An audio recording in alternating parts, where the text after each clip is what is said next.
Hello students, तो welcome to next lecture of thermodynamics. इस lecture में हम लोग एयर कंडीशनर, हीट पंप इनके बारे में बात करेंगे और साथ ही साथ हम लोगों को सेकेंड लॉ ऑफ थर्मोडायनामिक्स ये भी समझना है। Okay, so without wasting our time will start with our first topic, air conditioner. This is an appliance which is generally found in Indian homes, है ना। अपने घरों में जनरली होता है, मैं ऐसा नहीं बोल रहा हूँ कि सभी के घर में होगा, बट होता है। और या फिर नहीं भी होगा तो सभी लोग जानते हैं एयर कंडीशनर क्या है। एयर कंडीशनर का काम वही है जो रेफ्रिजरेटर का काम है, कूलिंग करना। रेफ्रिजरेटर भी कूलिंग करता है, एयर कंडीशनर भी कूलिंग ही करेगा, लेकिन दोनों का जो कूलिंग करने का जो एरिया है दैट इज डिफरेंट, है ना। रेफ्रिजरेटर बहुत छोटा एरिया कूल करता है, लेकिन एयर कंडीशनर बड़ा एरिया कूल करने का ताकत रखता है। हाँ, दोनों में इवेपोरेटर कॉइल और कंडेंसर होगा। एयर कंडीशनर का इवेपोरेटर कॉइल घर के अंदर, वो जो यूनिट होता है ना ऊपर एयर कंडीशनर का, वो दैट इज इवेपोरेटर कॉइल। और कंडेंसर बाहर एक बड़ा डब्बा होता है, दैट इज कंडेंसर। ओके, तो कंडेंसर एयर कंडीशनर का बाहर होता है और इवेपोरेटर कॉइल रूम के अंदर होता है। तो क्या होता है कि अंदर का एयर जब कूल हो गया, उसको रूम में फेंकने के लिए अंदर ब्लोवर होता है, फैन होता है। एयर कंडीशनर के अंदर फैन होता है जो कि क्या करता है कि ठंडी हवा को रूम में फेंकता है। Okay, again since working of you can say refrigerator and air conditioner is same, तो दोनों के लिए coefficient of performance K that is given by QC by W। Coefficient of performance तुम K से भी कर सकते हो डिनोट, या फिर Q से भी कर सकते हो, जैसी तुम्हारी इच्छा, लेकिन अब लेटर से हम लोग K से डिनोट करते हैं अभी का। Okay, now we define new concept H is rate at which heat is removed, है ना। rate at which heat is removed, इसका मतलब क्या है? If QC amount of heat is removed in time t, then the rate at which heat is removed is H is equal to QC by T, है ना। यानी t समय में QC heat अगर रिमूव हो रही है तो rate at which heat is removed is this much, so therefore QC is equal to HT। पहला चीज समझ में आया क्या सभी को?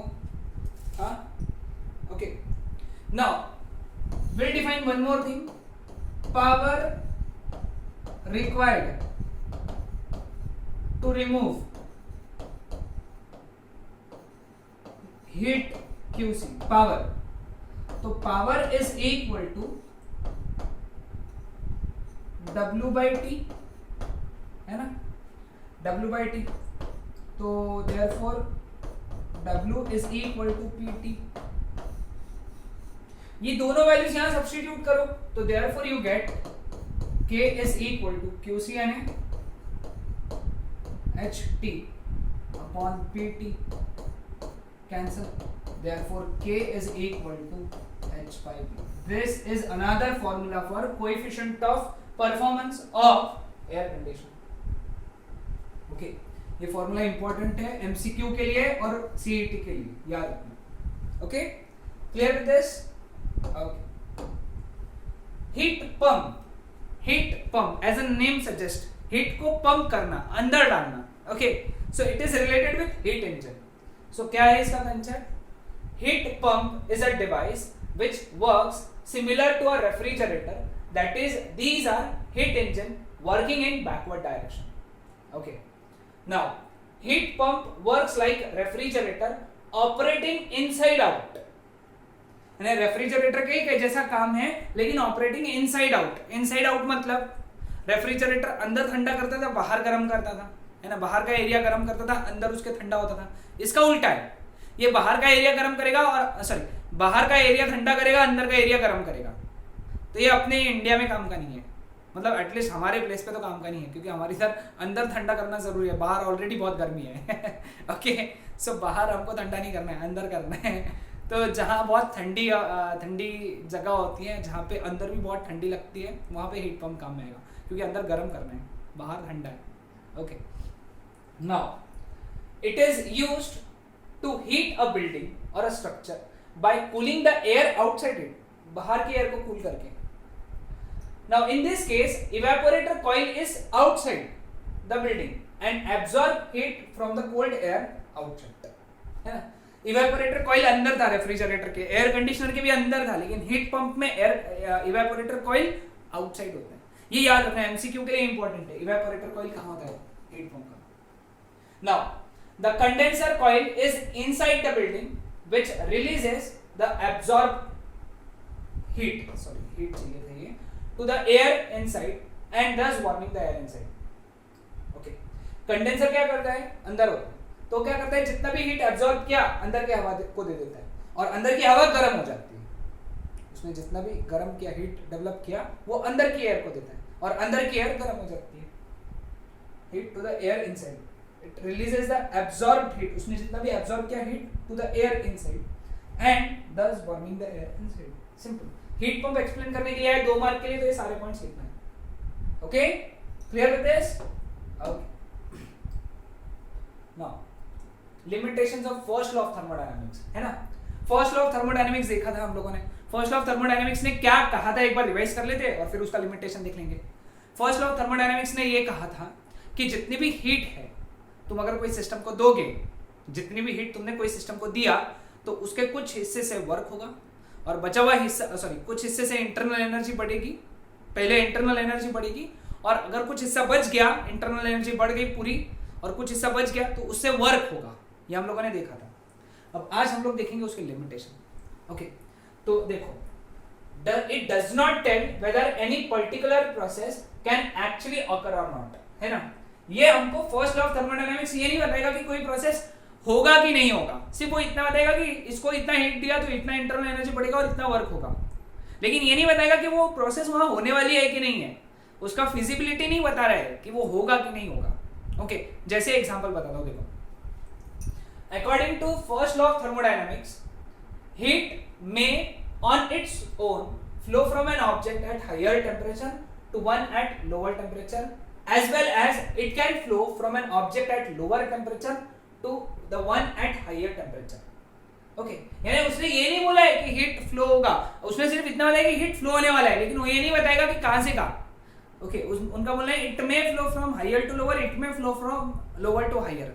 Okay, but practically heat cannot flow from an object at lower temperature to another at higher temperature, है ना। अपने आप हीट ठंडे ऑब्जेक्ट से गर्म ऑब्जेक्ट में कभी फ्लो ही नहीं हो सकता। Practically it is not possible, तुमको वर्क करना पड़ेगा, अपने आप नहीं फ्लो होगा, तुमको वर्क करना पड़ेगा। Okay, so according to first law of thermodynamics, 100% of heat could be converted into work and all the work could be converted into heat.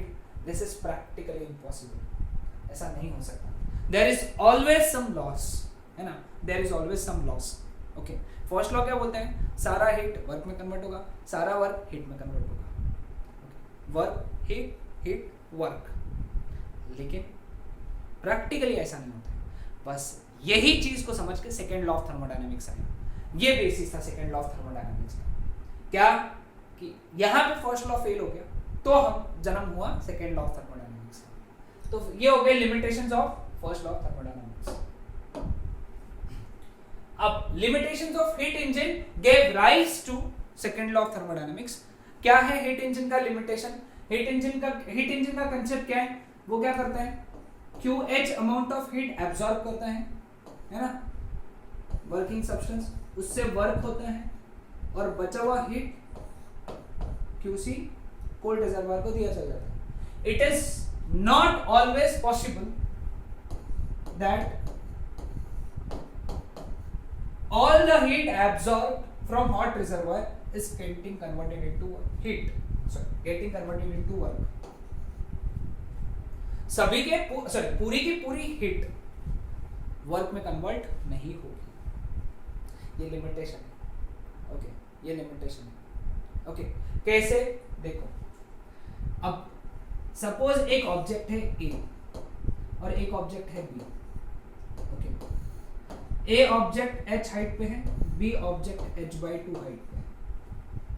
Okay, A object h height पे है, B object h/2 height पे है। यानी A के comparison में B से आधी ही potential energy extract की जा सकती है, क्योंकि ए के कंपैरिजन में बी पे आधी पोटेंशियल एनर्जी है, यानी तुम बी से सिर्फ आधी पोटेंशियल एनर्जी निकाल सकते हो ए के कंपैरिजन में, है कि नहीं?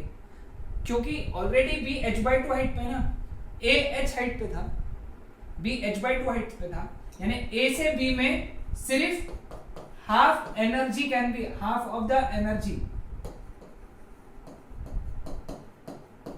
Can be extracted. ये अपना रेगुलर कंसेप्ट हो गया। अब इसी को एक्सटेंड करेंगे हीट इंजन के लिए। हमारे पास में एक हीट इंजन है 800 केल्विन का हॉट रिजर्वायर वाला, 400 केल्विन का कोल्ड रिजर्वायर वाला। ये वाला जो हीट इंजन रहेगा ना, इसकी एफिशिएंसी 50% रहेगी, कारण ये 800 केल्विन पे हीट ले रहे हैं और 400 केल्विन पे डाल रहे हैं। सेम ही तो सिचुएशन हुआ ना, h हाइट h/2 हाइट, यानी a to b जब जाओगे तो आधी एनर्जी एक्सट्रैक्ट होगी, पूरी एनर्जी एक्सट्रैक्ट नहीं हो सकती a की। a के पास में पोटेंशियल एनर्जी कितना था, mgh, b के पास में पोटेंशियल एनर्जी कितना था, mgh/2। तो जब तुम a से b पे जाओगे तो कितनी एनर्जी एक्सट्रैक्ट कर पाओगे, mgh minus mgh/2 which is equal to mgh/2, है कि नहीं? सेम सिचुएशन, इसको 800 करो, उसको 400, ये हो गया h, ये हो गया h/2। मतलब जब तुम 800 केल्विन से 400 केल्विन पे जाओगे तो कितनी हीट एक्सट्रैक्ट कर पाओगे, ओरिजिनल जितनी कर सकते थे उसका हाफ, यानी 50% उसकी एफिशिएंसी होगी यहाँ पे। ये हो गया लिमिटेशन, क्या कि तुम पूरी हीट कभी भी एक्सट्रैक्ट नहीं कर सकते हो वर्क के लिए, यानी सारी की सारी heat can not gate convert into work, सारी की सारी heat can not gate convert into work. ये स्टेटमेंट याद रखना, देखना बहुत काम में आएगा। Now engine law, engine law क्या कहता है, वही जो मैंने अभी कहा कि सारी की सारी हीट वर्क में कन्वर्ट नहीं हो सकती, कुछ हीट लॉस होगी। इसका डायग्राम हम लोगों ने देखा था प्रैक्टिकल हीट इंजन का। प्रैक्टिकल हीट इंजन क्या बोलेगा,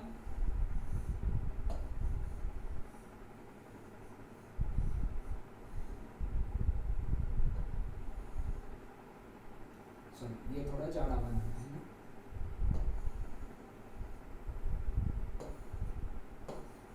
QH W QC, है ना? ये हो गया practical heat engine. Ideal heat engine क्या है,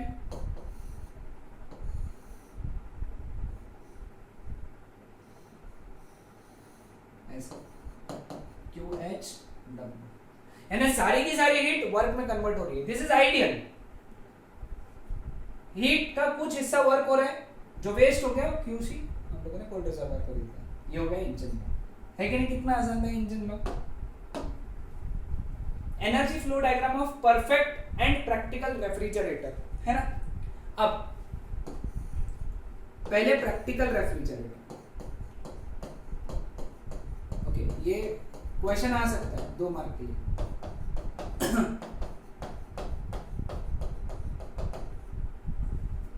ओके, पहले प्रैक्टिकल रेफ्रिजरेटर बनाएंगे। प्रैक्टिकल रेफ्रिजरेटर में कैसा था,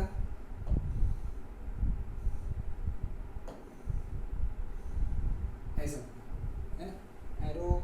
अब एरो तुम अंदर बना सकते हो, ऐसा ऐसा ऐसा। QC हीट एक्सट्रैक्ट हुआ था, W वर्क हुआ था, QH हॉट रिजर्वायर को दे दिया था, समझा? ये हो गया प्रैक्टिकल रेफ्रिजरेटर। अब परफेक्ट रेफ्रिजरेटर। परफेक्ट रेफ्रिजरेटर क्या, सॉरी, हॉट रिजर्वायर, शॉर्ट में लिख लो, कोल्ड रिजर्वायर। ओके, परफेक्ट का क्या बोलना है, जितनी हीट एक्सट्रैक्ट करी उतनी ही दे दो, हॉट रिजर्वायर, वर्क नहीं होना चाहिए। तो परफेक्ट रेफ्रिजरेटर में बाहर का वर्क नहीं होगा, ये परफेक्ट होगा। लेकिन ऐसे थोड़ी ना होता है, बाहर से वर्क करना ही पड़ता है अपने को। जब तक बाहर से वर्क नहीं करेंगे अपन हीट हॉट रिजर्वायर को नहीं दे पाएंगे, बाहर का वर्क करना पड़ेगा। ओके, ये डायग्राम्स याद रखना है, इंपॉर्टेंट है, बोर्ड एग्जाम्स में आ सकते हैं। तो यहाँ से आता है हमारा Kelvin Planck statement, which is also known as first form of second law of thermodynamics. Okay, second law of thermodynamics का फर्स्ट फॉर्म, जिसमें केल्विन प्लैंक का स्टेटमेंट होता है। ये दोनों साइंटिस्ट ने दिया हुआ है स्टेटमेंट, इसलिए केल्विन प्लैंक स्टेटमेंट। क्या है Kelvin Planck statement? it is impossible to extract an amount of heat QH from a hot reservoir and use it all to do work done, है ना? दुनिया में ऐसा पॉसिबल ही नहीं कि तुम QH हीट एक्सट्रैक्ट करो और उसको यूज करके सारा का सारा वर्क करो, कोई भी हीट रिजेक्ट नहीं करो, है ना? यानी तुम पूरा हीट वर्क में कन्वर्ट नहीं कर सकते। वर्क हीट में कन्वर्ट किया जा सकता है, लेकिन हीट वर्क में पूरा का पूरा कन्वर्ट नहीं किया जा सकता है। कुछ तो लोग कहेंगे कुछ तो नुकसान होगा सॉरी कुछ तो नुकसान होगा, देयर विल बी सम नुकसान, है ना? यानी इधर से 100 जूल है तो तुमको 100 जूल का वर्क नहीं मिलेगा, तुमको 80 जूल का मिलेगा, 20 जूल का कहीं तो गायब हो जाएगा, 2 नंबर का काम।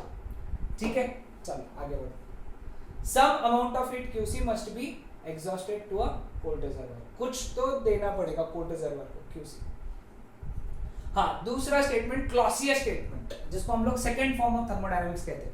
अगर तुमको स्टेट करने है state the second law of thermodynamics, तो तुमको दोनों स्टेटमेंट लिखना है, लेकिन उसमें भी स्पेसिफिक आया कि स्टेट क्लॉसियस स्टेटमेंट, है ना? क्लॉसियस स्टेटमेंट, तो तुमको ये लिखना पड़ेगा, it is not possible for heat to flow from colder body to the warmer body without any work having been done to accomplish this flow. Okay, मैं बताता हूँ, एक्सप्लेन करता हूँ। हॉट बॉडी से cold body without any work heat flow हो सकती है, लेकिन कोल्ड बॉडी से हॉट बॉडी में without any work heat flow नहीं हो सकती। बगैर कोई वर्क किए कोल्ड बॉडी से हॉट बॉडी में हीट फ्लो नहीं हो सकती, ये स्टेटमेंट। कोई भी वर्क किए बगैर हिंदी में समझा लो, कोई भी वर्क किए बगैर कोल्ड बॉडी से हॉट बॉडी में हीट नहीं जा सकती। ओके, सो ये स्टेटमेंट समझ में आया सबको? Clear with this? तो यहाँ पे ये वाला पार्ट कंप्लीट होता है। नेक्स्ट लेक्चर में हम लोग कार्नोट इंजन के बारे में पढ़ेंगे, Carnot cycle and Carnot engine. Okay, that's it.